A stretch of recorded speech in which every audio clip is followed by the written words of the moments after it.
आप सभी को मेरा नमस्कार। मैं हूं ऋषभ प्रसाद। आपकी मंजिल के सफर में आप सबका फिर से एक बार स्वागत करता हूं। तो आज हम फंडामेंटल ऑफ ह्यूमन ज्योग्राफी का चैप्टर नंबर 10 ह्यूमन सेटलमेंट के बारे में डिस्कस करेंगे। जितने भी इसके इंपॉर्टेंट एमसीक्यूज हैं उनके बारे में आज हम देखेंगे कि कौन कौन से एमसीक्यूज आपके बोर्ड में बन सकते हैं। तो हमारे साथ बने रहिए। हमारा पहला क्वेश्चन है, which one of the following type of economical activity dominated in rural settlement. इन चारों में से ऐसा कौन सा एक्टिविटी है इकोनॉमिक जो रूरल सेटलमेंट सबसे ज्यादा होता है?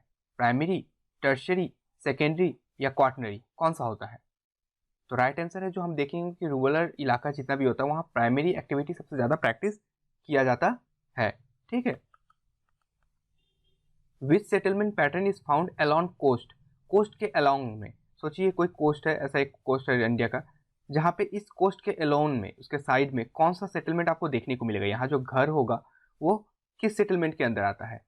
तो ये आ जाता है, क्या रेक्टेंगुलर है? ये रेक्टेंगुलर तो है ही नहीं, ये तो होगा ही नहीं। ट्रायंगुलर है, ट्रायंगुलर तो बनाता ही नहीं है। ठीक है। स्टार सेफ है, यानी कि कोई ऐसा सेटलमेंट है, ये भी नहीं है। तो ये लीनियर टाइप ऑफ सेटलमेंट होगा। क्या होगा? लीनियर, सिंगल जगह में है, एक तरफ घर है, तो ये लीनियर होता चला जाएगा। ठीक है, याद रखिएगा sir. Which one of the following form of settlement develop along either side of road, river or canal? यानी कि कोई रोड के दोनों साइड में जो आपको सेटलमेंट मिलेगा, इधर इधर जो सेटलमेंट मिलेगा, ठीक है, साथ ही साथ रिवर भी, अगर इसको आप मान लीजिए तो रिवर के भी दोनों साइड जो सेटलमेंट आपको मिल रहा है। ठीक है। तो इसको हम किस तरीके का बोलेंगे? क्या ये सर्कुलर पैटर्न फॉर्म करता है? तो ये तो होगा ही नहीं। क्या ये क्रॉस शेप, मतलब यानी कि कोई ऐसा करके क्रॉस शेप बन रहा है? नहीं। क्या ये स्क्वायर बन रहा है? नहीं। तो ये भी क्या है? लीनियर। तो याद रखिएगा कि रिवर के या रोड या कनाल या कोस्ट के जितने भी आसपास में जो सेटलमेंट बसते हैं वो लीनियर से ही फॉर्म करते हैं। ठीक है। Which one of the following is not a pattern of human settlement. इन चारों में से कौन सा ह्यूमन सेटलमेंट का पैटर्न नहीं है? लीनियर तो हमने देखा, ये तो होता ही है। सर्कुलर भी पैटर्न होता है। स्टार शेप भी जो होता है ये भी क्या होता है? ऐसा पैटर्न होता है। लेकिन हेमलेटेड, हेमलेटेड जो होता है ये सेटलमेंट का पैटर्न नहीं होता है। हेमलेटेड का मतलब क्या है?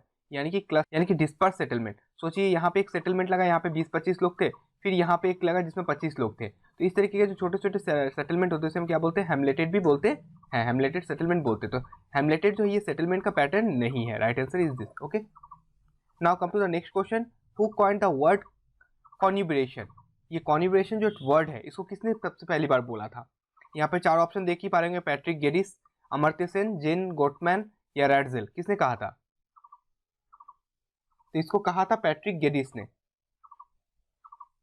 पैट्रिक गेडिस ने कहा था इसे।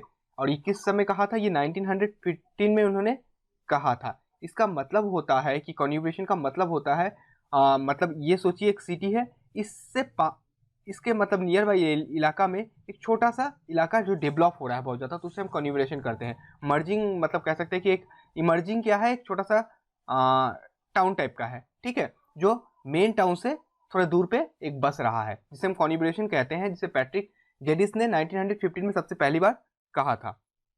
समझ गया? चलिए नेक्स्ट क्वेश्चन की तरफ देखते हैं। अगर आपको पसंद आ रहा हो तो जरूर आप कमेंट करते रहें, और जिसका आंसर आपको अगर पता हो तो वीडियो को पॉज करके पहले कमेंट दे दे, आंसर का बता दें आप कमेंट सेक्शन में, देन आप देखें कि चेक करके कि वो आपका सही हुआ है कि नहीं हुआ है। ठीक है, आप ऐसा करके देख सकते हैं, जिससे आपका प्रैक्टिस भी होता रहेगा। ठीक है। Who coined the word megalopolis. ये मेगालोपोलिस जो था इसको किसने कहा था? पैट्रिक गेडिस ने कहा था, जीन गुटमैन ने कहा था, रैडजेल ने कहा था या सैंपल ने कहा था? तो इसको कहा था जीन गुटमैन ने कहा था। ठीक है। इसको किस समय कहा था? 1957 में इसको कहा था जीन गुटमैन ने। ओके, अब देखिए मेगापोलिस का मतलब क्या होता है? मेगापोलिस का मतलब होता है ग्रेट सिटी, यानी कि कोई बड़ा बहुत। ठीक है, ग्रेट सिटी को हम क्या बोलते हैं? मेगालोपोलिस बोलते हैं, जिसे 1957 में जीन गुटमैन ने सबसे पहली बार कहा था। ठीक है, चलिए अपने अगले क्वेश्चन की तरफ चलते हैं। Which were the first million city in the world. इन चारों में से कौन सा सिटी सबसे पहला वर्ल्ड का जो था मिलियन सिटी, जिसने अपने मिलियन पॉपुलेशन यानी कि 1 मिलियन पॉपुलेशन को उसने टच किया। 1 मिलियन का मतलब कितना होता है? 10 lakh. 1 million equal to 10 lakh हम बोलते हैं, और 10 मिलियन इक्वल टू 100 लाख बोल सकते हैं, या 1 करोड़ भी इसको हम बोलते हैं। ठीक है, याद रखिएगा 10 मिलियन का मतलब। तो पहला कौन सा सिटी था जिसने 1 मिलियन को वो टच किया? तो वो था मुंबई। नहीं, ये नहीं था। सिंगापुर, लंदन या टोक्यो? आंसर बताइए तो इसका जल्दी जल्दी कमेंट करिए। तो इसका आंसर होगा लंदन। लंदन जो था वो first million city in the world था। लंदन ने सबसे पहले 1 मिलियन का पॉपुलेशन को टच किया था। अगले क्वेश्चन को देखते हैं। How many of the following cities in India have attend the million status at the beginning of 2006। तो 2006 के बिगिनिंग में कितने सिटी जो थे जिन्होंने अपने मिलियन सिटीज का स्टेटस को प्राप्त कर लिया था? पूरे ऑल ओवर द वर्ल्ड की बात करें, क्योंकि फंडामेंटल ऑफ ह्यूमन ज्योग्राफी जो है हमारा, ये ऑल ओवर द वर्ल्ड को लेता है। तो इसमें से कौन सा था जिसने, कितने सारे नंबर थे जिसने अपने मिलियन स्टेटस को छू लिया था 2006 के शुरुआती दिनों में? ठीक है, तो लंदन तो हमने सबसे पहला देख लिया, और 2006 तक आते आते लगभग कितने हो गए थे? 40 सिटीज ऐसे हो गए थे जिसने अपने मिलियन पॉपुलेशन को टच कर लिया था। ठीक है, तो इसे भी याद रखिएगा 40, ये भी आपके एनसीईआरटी के बुक में अच्छे से लिखा हुआ है। In which of the following regions has the oldest well documented urban settlement found? इन चारों में से सबसे पुराना कह सकते हैं, और जिसमें क्या था, अर्बन ओल्ड जो था, अर्बन सेटलमेंट हमको देखने को मिला है। वेल डॉक्यूमेंटेड मतलब एकदम अच्छी तरीके से सजा हुआ अर्बन सेटलमेंट किसमें था? हुआंग ही वैली में, इंडस वैली, नाइल वैली या मेसोपोटामिया, किसमें था? चलिए बताइए। ये तो आपका पहला हिस्ट्री का चैप्टर में लिखा हुआ है, ब्रिक बीट्स एंड बोन्स में जो लिखा हुआ है। इंडस वैली सिविलाइजेशन था जो वर्ल्ड का सबसे पुराना क्या था, ये अर्बन टाउन प्लानिंग इसमें किया हुआ था। ठीक है, इंडस वैली सिविलाइजेशन। आपने कुछ दिन पहले ही डिस्कवरी प्लस में भी देखा होगा सिनौली के बारे में, अभी बहुत ज्यादा ये चल रहा है सिनौली। सिनौली भी कहा जाता है कि इंडस वैली के जैसे ही, वो भी उस समय ही, हम सबसे पहले पुराना तो इंडस वैली सिविलाइजेशन को बोलते हैं, लेकिन सिनौली का भी कुछ कुछ जो चीज मिला जिसका कार्बन डेटिंग करके हमें ये पता चल रहा है कि वो भी क्या है, इंडस वैली सिविलाइजेशन का समय का ही है। ठीक है, सिनौली जो दिल्ली के थोड़े कुछ किलोमीटर दूर में बसा हुआ एक जगह है। ठीक है, जिसमें से बहुत सारे वेपन्स वेपन्स ये सब चीज देखने को हमें मिले हैं, तो आप जरूर देखिए डिस्कवरी प्लस में से। Name the country with 100% urban population. इनमें से ऐसा कौन सा कंट्री है जिसमें क्या है 100% अर्बन पॉपुलेशन ही है? क्या है वो? सिंगापुर है, जापान, ग्रेट ब्रिटेन या यूएसए? कौन सा ऐसा कंट्री है, जल्दी से बताइए, जिसमें जितने पूरे पॉपुलेशन ही वहां पे अर्बन है, मतलब रूरल पॉपुलेशन तो है ही नहीं। उसका राइट आंसर होगा Singapore is the right answer, जहां पे क्या है 100% पॉपुलेशन जो है जो अर्बन टाउन में ही रहते हैं, वहां पे कोई गाँव है ही नहीं। नेबरिंग कंट्री हमारा है, थोड़ा ही दूर में है, आप जाके वहां घूम के आ सकते हैं। ठीक है, what are the main type of settlement? इन तीनों में से कौन सा मेन टाइप ऑफ सेटलमेंट है? क्या वो अर्बन सेटलमेंट होता है, रूरल होता है, या मेगा सिटीज होता है, या बोथ ए एंड बी? कौन सा राइट आंसर होगा? जो मेन टाइप ऑफ सेटलमेंट क्या है, तो urban and the rural settlement, ये दो मेन टाइप ऑफ सेटलमेंट होते हैं, यानी कि answer both A and B is the right answer. क्या है? क्योंकि यही दो जो है क्या है आपका सेटलमेंट का टाइप है, अर्बन एंड रूरल। ठीक है, ये जो मेगा सिटी जो है वो अर्बन के अंदर आता है, लेकिन ये कोई एक टाइप नहीं है। क्लियर हुआ आपका? चलिए आगे देखते हैं। Which of the followings are the planned towns of the world? इन चारों में से, यहाँ दो ही दिया हुआ है, इन दोनों में से कौन सा जो है प्लान टाउन है? क्या वो आदिस अबा है, या वो कैनबेरा है, या दोनों ही है, या कोई नहीं है? कौन सा है जो सबसे पहला प्लान टाउन था वर्ल्ड का? तो वो आदिस अबा और कैनबेरा।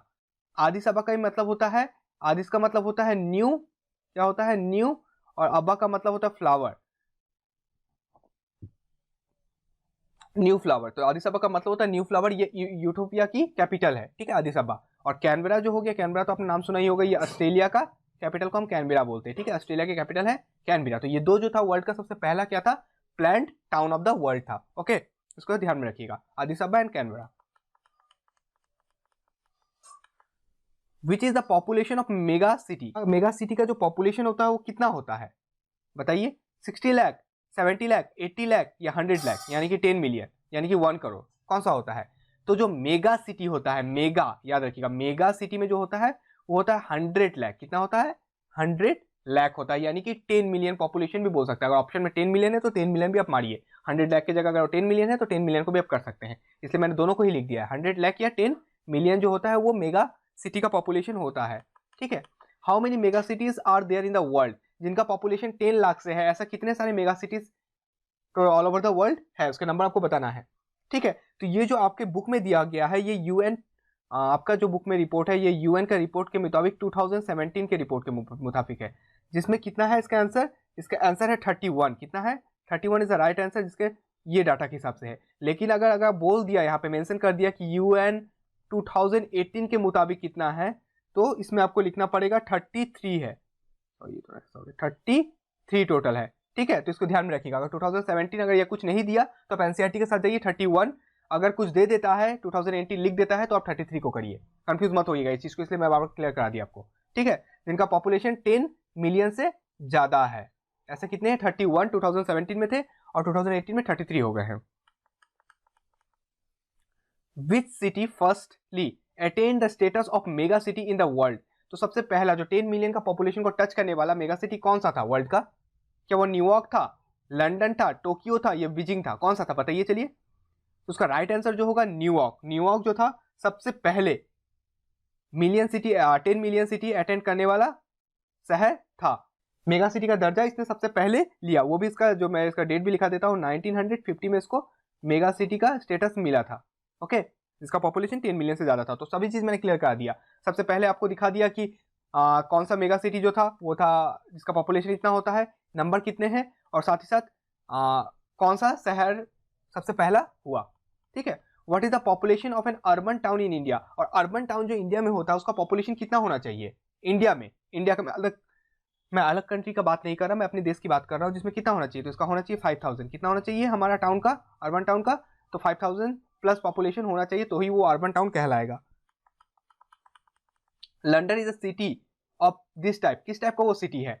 ट्रेड सिटी है, पोर्ट सिटी है, रिलीजियस सिटी है, या इंडस्ट्रियल सिटी है? बताइए। इसको तो आप आराम से बता सकते हैं। वीडियो को पॉज करिए, कमेंट सेक्शन में जल्दी से जल्दी कमेंट करिए, जैसे कि मुझे भी अच्छा लगे आपका कमेंट पढ़ के, मुझे बहुत अच्छा लगता है। तो आप भी कमेंट जरूर करें, ठीक है। तो क्या है लंदन, किस तरीके का सिटी है? लंदन एक पोर्ट सिटी है। क्या है? पोर्ट सिटी, जैसे ट्रेड या बाकी चीजों को वो रेगुलेट करने में सबसे अच्छा काम करता है। पोर्ट होगा तो ही वहां से सिर्फ बाहर की तरफ जाएंगे और आएंगे, ठीक है। तो वो एक तरीके का पोर्ट सिटी है, याद रखिएगा। यूरोप के बहुत सारे कंट्री जो होते हैं लंदन के थ्रू ही अपने शिप्स को नेविगेशन करते हैं। How many of the following cities in India have attend the million status in 2011 के सेंसस के मुताबिक, जिसमें हमने देखा उसके मुताबिक कितने सारे हमारे जो सिटीज है जो मिलियन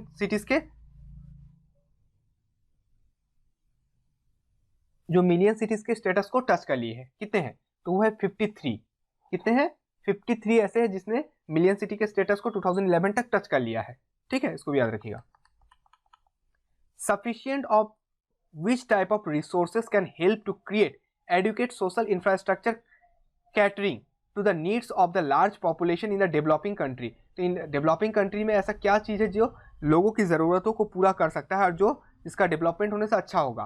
क्या वो फिनेंशियल, क्या वो ह्यूमन, क्या वो नेचुरल या सोशल है? क्या चीज़ डेवलप होना चाहिए? तो वो फिनेंशियल। अगर पैसे में कोई जगह बहुत समृद्ध होता है तो जाहिर सी बात है कि वहाँ वो जो कंट्री होगा वो बहुत डेवलप होगा, और डेवलपिंग कंट्री के लिए तो फिनेंशियल सपोर्ट ही सबसे बड़ा सपोर्ट होता है।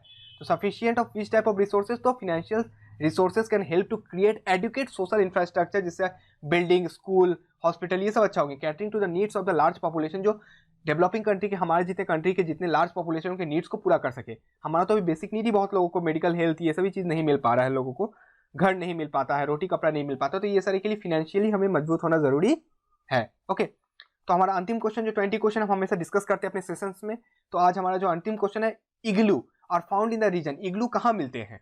इग्लू तो आपने सुना होगा, बच्चे में इसका ड्राइंग भी बनाया होगा बहुत ज्यादा। तो इग्लू जो होते हैं कहाँ मिलते हैं? तुंद्रा, सवाना, सेल्वास या स्टीपीज में मिलते हैं। कहाँ मिलते हैं? तो तुंद्रास, हाइयर लैटिट्यूड इलाका में, जो बर्फीला इलाका होता है तुंद्रा इलाका में, वहां पे हमें इग्लूज देखने को मिलते हैं। तो आज के लिए बस यही ह्यूमन सेटलमेंट से 20 इंपॉर्टेंट क्वेश्चन जो आपके एग्जाम में आ सकते हैं, यही 20 इंपॉर्टेंट क्वेश्चन जो आपके एग्जाम में आ सकते हैं। तो इसको अच्छे से देखिए, क्वेश्चन के साथ साथ इनका आंसर भी साइड में लिखते हुए चलिए, जैसे कि क्वेश्चन लिखे यहाँ पे आंसर लिखते हुए चलिए। एग्जाम से पहले अगर आप उसको एक बार फिर से पढ़ लेते हैं तो वो पूरा जो कंसेप्ट है आपका ये अच्छे से क्लियर हो जाएगा। हमारा पूरा सेशन चल रहा है, इसमें आज हम अंतिम सेशन अपने चैप्टर को कर रहे थे, तो इसे अच्छे से आप देख लीजिए। अगर आपको वीडियो पसंद आया हो तो जरूर लाइक बटन प्रेस करें, सब्सक्राइब करना ना भूलें और बेल आइकन को जरूर दबाएं, जैसे कि मैं इन वीडियोस को आप तक पहुंचा सकूं। तब तक स्वस्थ रहें, मस्त रहें, मेहनत करते रहें, आपकी मंजिल आपको जरूर मिलेगी। जय हिंद, जय भारत।